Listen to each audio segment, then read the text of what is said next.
Hi there, I'm Lee Redhead, a writer and member of Sisters in Crime Australia. Welcome to Scarlet Stiletto Bites, scintillating short stories by Australian women.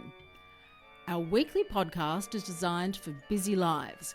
Each murder mystery is short, but not always sweet.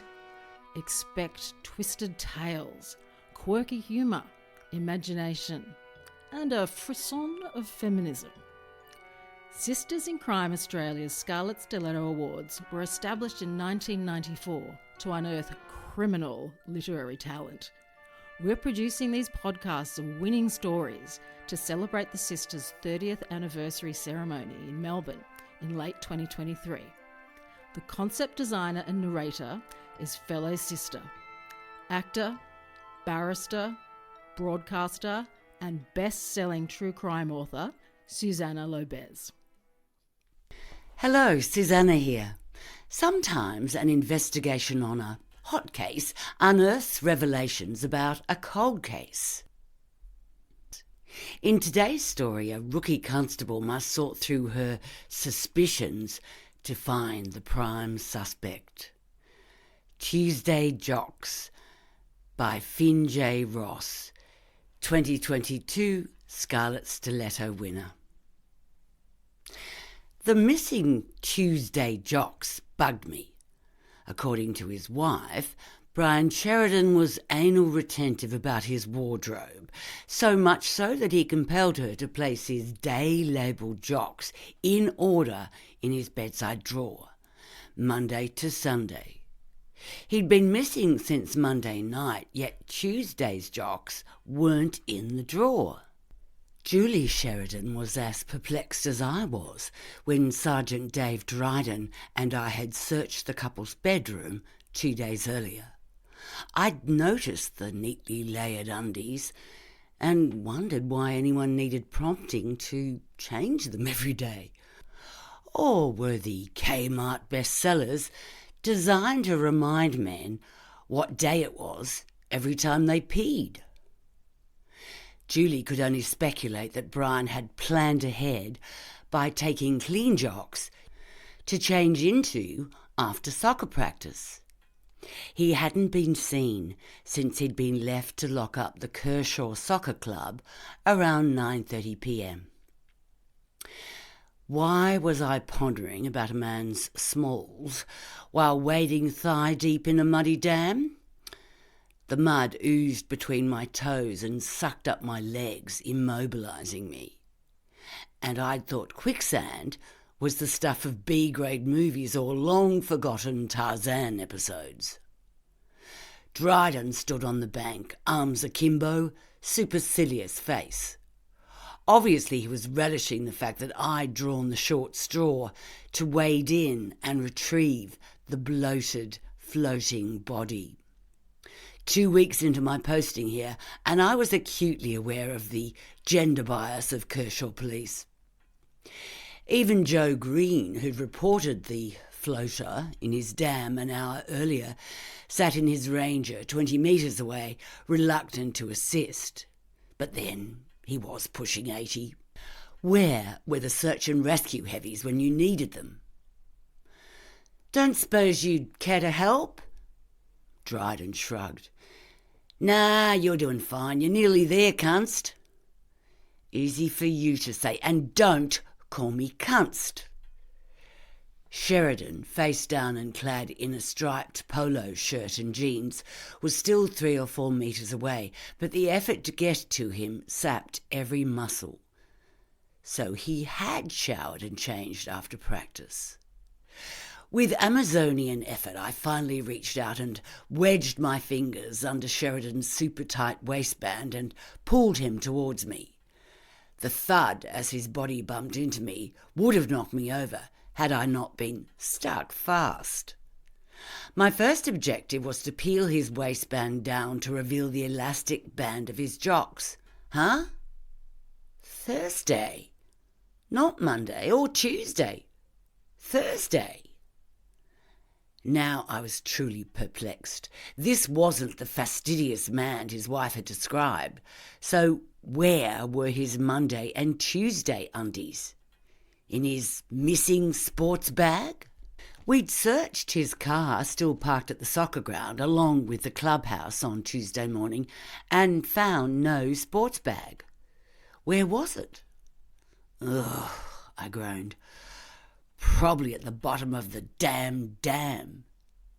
This was one of many questions swimming in my head, like, how did he end up in a dam 7 kilometres from the clubhouse? Was he suicidal? What didn't his wife know about him? Was he in financial strife? Was he having an affair? We'd asked Julie and all his teammates these questions on Tuesday, but had unearthed nothing untoward. On the surface, Sheridan was an honest, likeable, stand-up guy, a real team player, a respected club captain. Also, did Joe Green know more than he was saying? Or was it, as he'd said, mere coincidence that he'd inspected his dam this morning? I started the sludgy haul back to the bank, thankful that a floating body doesn't weigh much. Then, as my left foot sank into the mud, it met resistance an inch or two down, something hard and smooth, a tree root, the sports bag. Ugh, no avoiding getting completely sodden now, to save me venturing in to find it again. I locked one end of my handcuffs around Sheridan's hand and the other around my belt to stop him floating away. Then I plunged my arm into the opaque brown water and felt around my foot. I clutched the object, about the diameter of my closed hand, and levered it up and down to break the suction of the mud. I pulled hard, and when my hand emerged with it, I gasped. A femur, a distinctly human-looking femur. I brandished the bone at Dryden. Well, looky what I found. He looked unimpressed. Probably a cow. Looks human to me. I looked across to Green, who appeared to be contemplating his navel, or asleep. I think we might have some questions for old Joe. I think we should wait for the homicide guys to arrive. Have you called them? Not yet. Well, hello, isn't that your responsibility? Don't need you to tell me how to suck eggs, cunst. Ooh. Chances are there's a whole lot more bones down here. I mean, somebody would surely miss their femur, don't you think? Dryden pulled out his phone and dialed while I continued to tow Sheridan to the edge. They reckon it'll be 6 to 8 hours until they can get anyone here. Possibly longer for the coroner. Double shooting in Melbourne. Well, I guess that's more important than a probable murder and equally probable cold case in Hicksville, I said as I hauled Sheridan up the bank. I undid the handcuff and plopped onto my bum beside him to recover. I drummed the 40-centimetre bone on my hand. With a few good breaths on board, I asked Dryden to help me flip the body over, and that was when I saw the deep gash in his forehead. So deep it appeared his skull was fractured. Well, I'm not thinking suicide, Dryden observed. Well, I didn't from the start. If he were going to come here to drown himself, surely he'd have driven, not walked. True. I put my socks and shoes back on. I'm going to ask Joe if he heard anything Monday night. Good luck, he's deaf as a post. I was halfway across to Joe's car when the glint of sun off the windscreen of a vehicle approaching across the paddock almost blinded me. Finchley Crime Scene Investigation Unit. Well, hallelujah to that. I jogged to steer them clear of the unexamined tyre marks over to the right. No doubt the vehicle in which Sheridan was transported, dead or alive, to his watery grave. Hi, I'm Jordan Mulcahy. You guys might have your work cut out for you, I said as the van pulled up. They introduced themselves as Matt and Shannon, no formalities. I explained that, aside from the floater, we had another suspicious find on our hands. I'm just going to ask the property owner if he has a pump. We'll have to drain the dam. Dryden will give you the heads up. I knocked on Joe's window and motioned for him to wind it down. As he did, country music blared from his car radio, drowning out any prospect of discussion. "Could you turn that down, please?" "What?" "The radio," I yelled. "Turn it down, please." Didn't know it was on." Do you have a pump? We need to drain the dam." "Why?" "We need to investigate further." "Yeah, pump's up at the house." Not being a forensic expert, I had no idea how old the femur might be, but I suspected it had been there a very long time. "How long have you lived here, Mr. Green?" 20 years. Yeah, 2002 we bought the place." "We, that's you and your wife?" "Yeah." "What was your wife's name? Is she at home?" "Sheila? Nah, gone to bingo. Thursday's bingo arvo, and Saturday, and Tuesday night." "Who owned the property before you?" "The Helliers, John and Denise." "Are they still around?" "Well, John is. Lives in town, but he'd know that," Joe said, pointing towards Dryden. "And you should know. I mean, their son's your boss." "Never met her. They were separated or divorced or whatever." I'd heard the name Sean Hellier mentioned around the station, but evidently Joe didn't know he'd retired a year earlier. "Thank you. Now, if you wouldn't mind getting the pump." I headed back to the dam and found Matt examining Sheridan's body and Shannon snapping off pictures. "Where's Joe gone?" Dryden asked. To get a pump so we can drain the water." Good thought. You didn't tell me this place was originally Hellier's folks." "Didn't think it was important." "I think it is now." I guess one of us needs to notify Julie Sheridan. "You go. We could sort this. Might pay to clean yourself up first."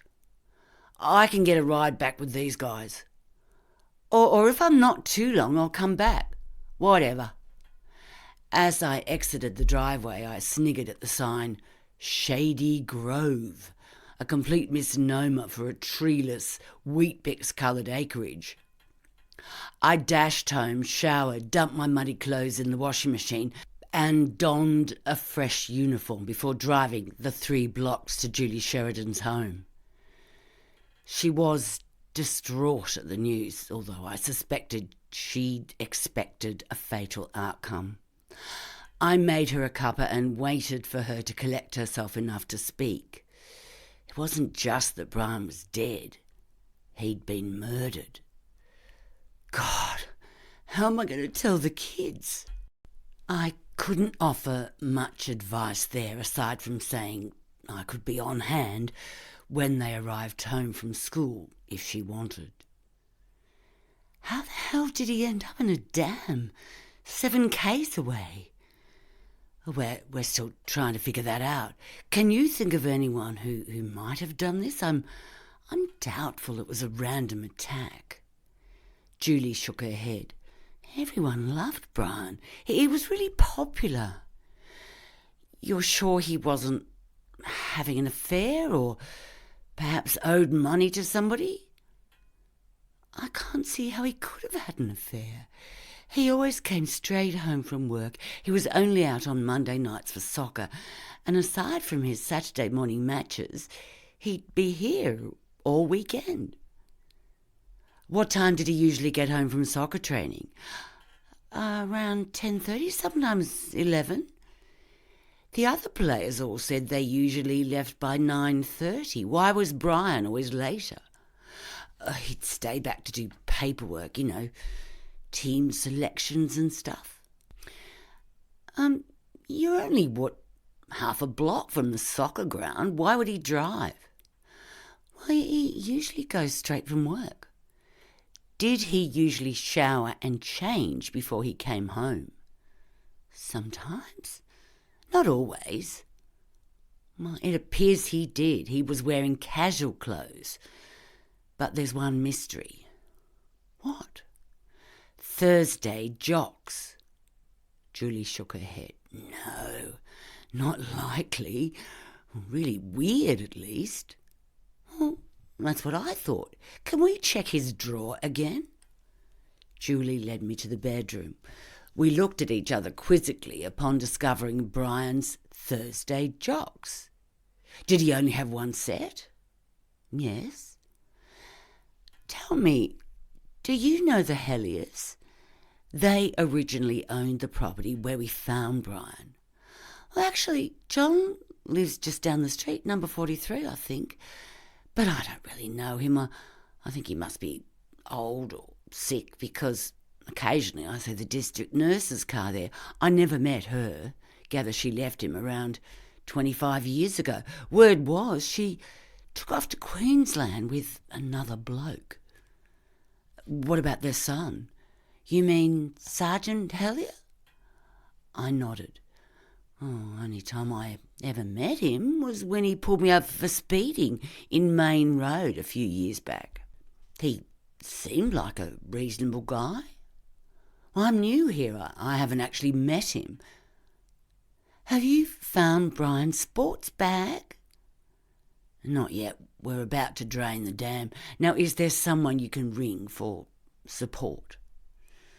Julie said she'd get her neighbour to come in, so I told her I'd be back in touch if we needed more information.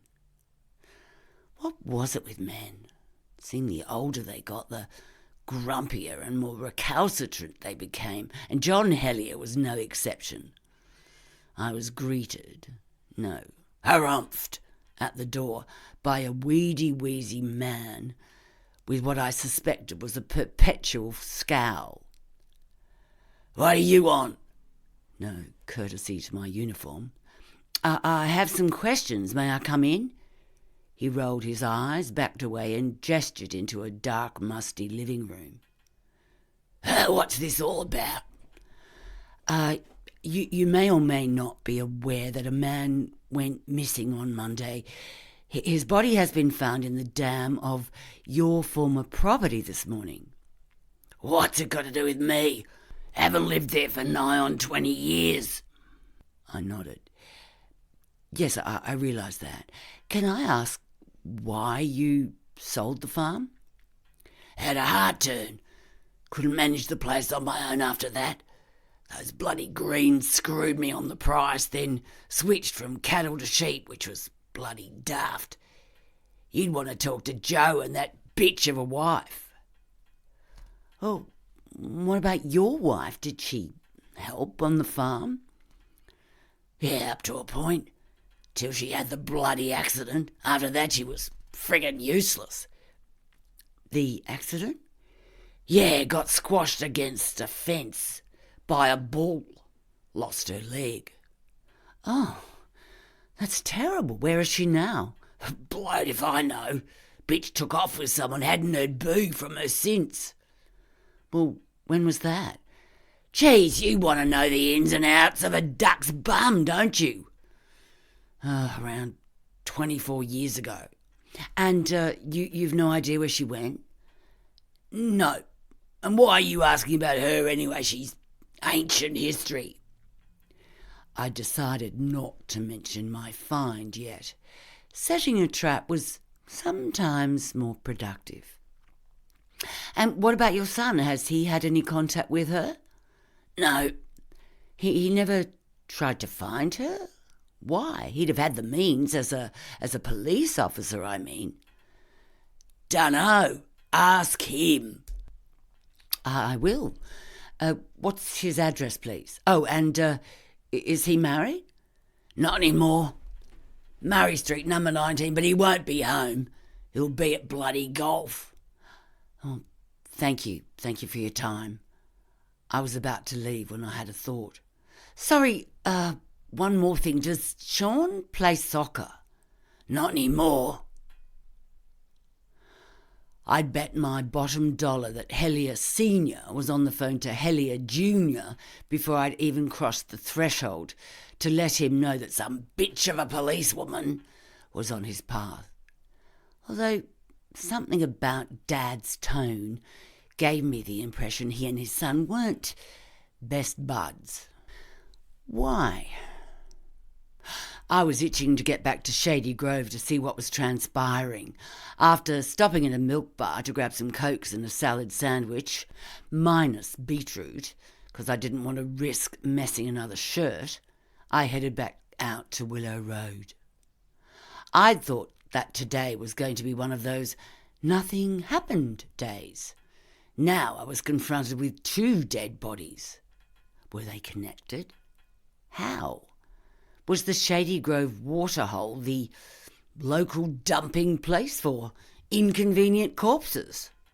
Were there more bodies? Sure, this was all the domain of the homicide squad, but given they were conspicuous in their absence, I figured I could demonstrate my detective skills. Detective training with a later view to homicide were both on my forward agenda. Despite knowing that Sheila Green wouldn't be there, something prompted me to drive up to the house instead of turning into the paddock. One or other of the Greens was obviously a keen gardener, judging by the neatly trimmed roses, flowering shrubs and well-maintained pots in the house yard. I parked and got out to survey the place. A beeping drew me onto the back veranda, and I peered into the first window. A green light flashed on a washing machine, indicating the cycle was finished. In the garden flanking the porch, below the potted geraniums and hanging baskets of fuchsias and vivid zygos, a string of hearts spilled from an unusual planter. A deep, pink plastic cup-shaped thingy attached to a metal post. I'd seen something like this before, the stainless steel button on the shaft, a dead giveaway. Interesting. Must be one hell of a water pump, I thought, as I parked by what was now a mud bowl. Matt and Shannon were knee-deep in the quagmire, while Dryden stood barefoot at the edge, laying more bones onto a tarp as they were handed to him. A skull, a seemingly entire, though broken, ribcage, 2 scapulars, a pelvic bone, several spinal knuckles, almost enough arm bones, and a jumbled collection of phalanges formed an almost entire skeleton. Beside that, a tarp-covered Brian Sheridan was baking in the sun. Dryden grunted at me. "Yeah, back then. Any sign of a sports bag?" "No." Matt was moving his forearm back and forth in the mud, evidently trying to locate something particular. "If you're looking for another leg, I suspect you won't find it," I called out to him. He looked up at me. "Why?" "Because I suspect that's Denise Hellier and she only had 1 leg. "Ah, well, that explains a lot." "I thought you'd have figured that out, Dryden. You must have known about Denise." "Jesus, cunst. I was, 7 when she took off? Far as I know, she was never reported as missing. So why would I suspect anything? Who have you been talking to, anyway?" "John Hellier." "Yeah? What'd he say?" "Told me Denise left him for another man 24 years ago." "Well, that's as much as I knew." "Well, I've just found her prosthetic leg in the Greens' garden. You'd think she might have needed that if she were going away for the rest of her life." I held up the Cokes. "You guys want a break?" Matt and Shannon slogged out of the dam and sat, grateful for the respite and refreshment. I walked further along the dam bank and spotted 2 parallel scores in the dirt running from the rim to the waterline. "Hey, Shannon, you might have to photograph these. Might be where Brian was dragged in." She came over and snapped off some pictures. "Still have to take casts of those tyre prints." I headed back to the others. Tell me, Dryden, what was Sean Hellier like as a boss? Okay, why? I just wondered. His dad's a grumpy sort, and I thought Sean might have followed suit. Had his moments, but he did everything by the book. Any idea what he's doing with himself now? Keeps himself busy, you know. Rotary, golf, fishing, the men's shed, I think. Why? Hello, we're going to need to talk to him. I pointed to Denise Hellier's remains. Yeah, nah, I'd leave that to the homicide guys. Well, they mightn't be here until tomorrow. He'll have got a whiff of this from his father by then. You suggest that's exactly what I'm suggesting. I also want to find out what he knows about Brian here. I doubt there's any connection. I don't know, but it's highly sus to me. Leave it. You're not on overtime, you know. Time to call it. An order, not a suggestion. I said bye to the others and headed home. What would I do with the rest of the day? Sit at home twiddling my thumbs? No. I detoured to the soccer ground, parked a few metres from where Brian's car had been parked. We'd scoured the whole car park for evidence on Tuesday and had found nothing. No blood, no churned gravel, nothing at all to suggest that a murder might have happened there. But something told me Brian hadn't left there alive. If he had, who did he go with? Dryden had started his car, nothing wrong with it. I checked my notepad, found Nathan Foster's number and dialed. Apart from Brian, he'd been the last player to leave the club on Monday night, and when he answered, I asked whether he could recall if Brian had showered. I don't think he usually does. Pretty sure he was still in his soccer gear when I left. I just figured there wasn't anything more to be gleaned here when I heard footsteps in the gravel. I turned to see a woman led by a beefy black Labrador emerge from the trees. I waved to her and she walked over. Something I can help you with? She said. I introduced myself, asked her name and whether she walked the dog here often. I'm Simone Blake. Oh, and this is Rufus. Every day if I can, I live across there. She pointed across the soccer ground. At the same time? No, depends on my shift. I'm a nurse at the hospital. Why? You haven't heard that a man went missing from here on Monday night? Nah, all I seem to do these days is work, eat, walk the dog and sleep. I don't even watch TV. What time did you walk Rufus on Monday? Simone thought for a moment. It would have been about 10:30 maybe? In the morning? No, night. Do you recall seeing any cars here then? Yes, there was a ute thing, like a tradies ute, parked there. Couldn't tell you what colour it was because that car park light wasn't on. Did you see anyone? No? Were the clubhouse lights on? No, I don't think so. Any other cars? Yes, but not in this car park. It was round the other side of the clubhouse. Can you describe it? Pale colour, maybe white. I think it was one of those old Toyota things with a fiberglass canopy, but I didn't really pay much attention to it. Didn't see the number plate. I can show you where it was, though. I followed Simone round the back of the clubhouse to a grassy area we hadn't searched. It was parked about here, she said. Nose in or nose out? It was backed in. Thanks for your help. I noted Simone's phone number in case I needed to speak to her again and patted Rufus on the head. When they'd gone, I trod carefully through the grass, looking for any clues. It took a while to spot it. A spray of dried blood stuck to a capeweed leaf. I stuck my pen into the ground beside it and called Dryden. When you're done there, might pay to take Matt and Shannon back to the soccer club. Check out the grass around the back. I've stuck a pen in the ground to mark the spot." "What are you doing there? I thought you'd gone home."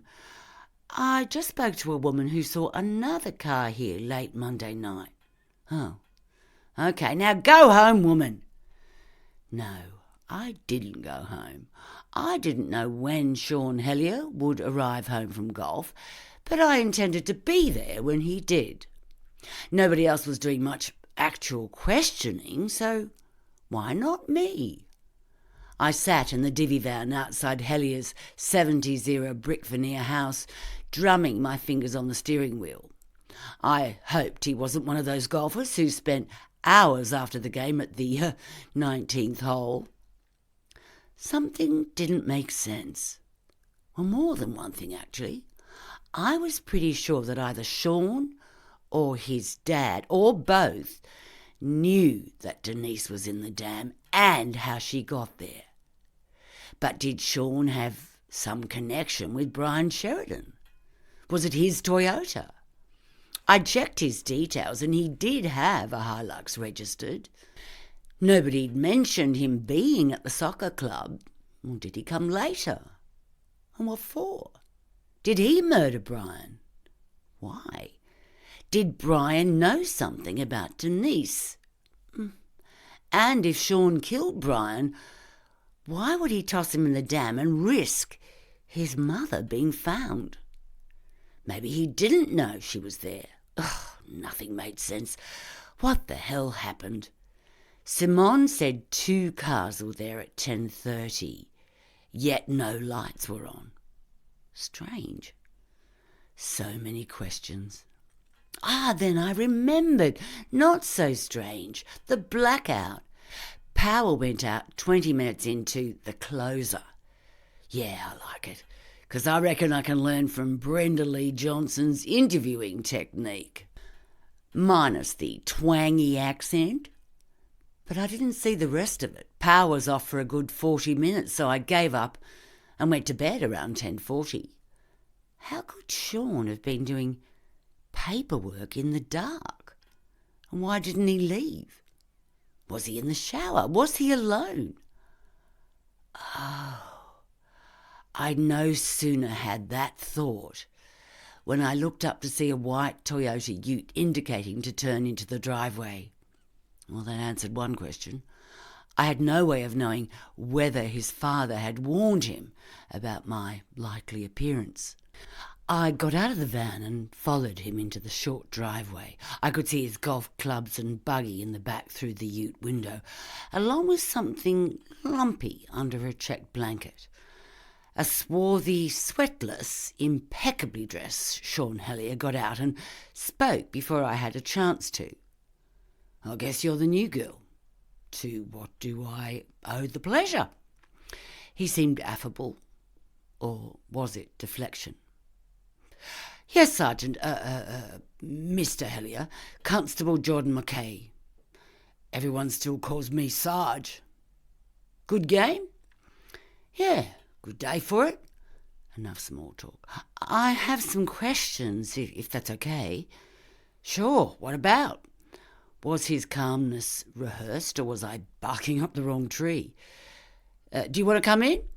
"Oh, here's fine for the time being. Do you know Brian Sheridan?" "Of course, I was his soccer coach." "Have you found him yet?" "We have." I divulged no more than that. Hellier remained disconcertingly deadpan. "When did you see him last?" Dunno, maybe a month ago at the hardware store. I was stunned when I heard it was missing." "Yes, I'm sure you were. So you weren't at the soccer club on Monday night?" "No, hardly go there anymore." "This is your vehicle, yes?" "Sure is." It was seen parked behind the soccer club rooms on Monday night." "Not likely. I was home all night." "Uh-huh. Can anyone verify that?" "Really don't think my neighbours keep tabs on me." The bombshell question to catch him off guard. "Are you homosexual?" Huh? You've no right to ask me that, you little upstart. Good, I was rattling him. I believe I do. I believe that you and Brian had a regular little Monday night tryst. Perhaps you like to shower together, a bit of rumpy-pumpy. Rubbish! You know you ought not to overstep your rank with foolish suppositions. What are you? Straight out of the academy? Yeah, be condescending, that'll shut me up. I suppose, then, that if I inspected your underwear drawer or clothes basket, I wouldn't find 2 pairs of Monday Jocks and no Thursday Jocks. What the hell are you on about? I'll tell you. Sometime during your shower, the power went off, which would explain why you were wearing each other's Jocks. You couldn't see whose were whose in the dark. But what happened then? Did you argue about something? Something serious enough to kill him for? Or did you rape him and then murder him? Hellier rolled his eyes. Oh, do go on. This little scenario of yours is just fascinating. I hope to God I was right about my next suppositions. So I suppose that if I checked under the blanket in the ute, I wouldn't find Brian Sheridan's sports bag, or that if I checked your phone, I wouldn't find a call or message from your father earlier, a warning message. You got a warrant? I bet you don't. You could make my job easier if you just agreed to let me look, give a girl a break. I pulled out my phone and texted Dryden. Get a warrant to search Sean Hellier's car for sports bag and house for evidence, including undies, and meet me there. He replied instantly, You're kidding. What gives? Not kidding. Hellier handed me his phone and I checked it. No messages from Dad. That surprised me. I suspect you already know that we found Brian's body in the Shady Grove Dam. Hellier feigned surprise. How could I know that? I'm out of the loop now, And I suspect you put it there. Hellier opened his mouth to speak, but I cut him off. What I can't figure out is why you chose there. Was it to be certain your mother would also be found after all these years? Did you murder your mother too? No, I didn't bloody murder my mother, and nor did I murder Brian. But you knew about your mother, didn't you? Do you get along with your father? Hellier shrugged. Then it dawned on me. Senior hadn't warned Junior, ergo they weren't on friendly terms. What was their secret? Your father killed your mother then, and you knew. Either you covered his tracks or you suspected she was in the dam. Which was it? Either way, you're an accomplice. I expected Hellier to chuck a wobbly. He didn't. He denied nothing, nor did he admit, yet his shoulders sagged in defeat. Look, I get that you'd cover for your dad, but I don't get Brian. Why did you kill him? I didn't kill him, all right. I loved Brian. Hellier wiped his eyes. No charade. Dad did. He'd found out about me and Brian, and well, he's an absolute homophobe. We didn't know he was waiting outside the clubhouse with a crowbar. Didn't see him in the dark. Also, wouldn't have thought he'd have the strength to clobber anyone so violently. I could have killed him, but he's your dad. That, and I'm no murderer. So let me guess, you put Brian in the dam so we'd be sure to find your mother. Yes. Only way I could think to get back at that bastard. I'm sick of covering for him. He bludgeoned Mum to death, and now he's killed Brian, and you're right. Until you mentioned it, I could not figure out how I ended up with 2 pairs of Monday Jocks. You're very astute, you know. Ever thought of detective training? I have, actually. We'll have to charge you, you know. He nodded resignedly. I rang Dryden. Charged John Hellier with the murders of Denise Hellier and Brian Sheridan. The end. Thanks so much for listening. We'd love your feedback. Subscribe for free to Scarlet Stiletto Bites wherever you get podcasts. And do visit our website, sistersincrime.org.au.